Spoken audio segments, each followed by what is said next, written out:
Don't say, I am giving the IELTS exam. Say, I am taking the IELTS exam. Don't say, I am shifting to a new house. Say, I am moving into a new house. Don't say, I saw a dream last night.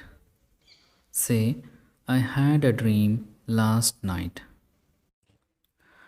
Don't say, mention not, sir.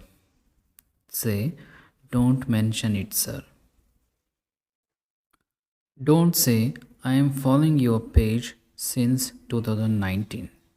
Say, I have been following your page since 2019. Don't say, please suggest me something. Say, please suggest something. Don't say, your English is more better than mine. Say, your English is better than mine. And don't say, pay attention in the example. Say, pay attention to the example.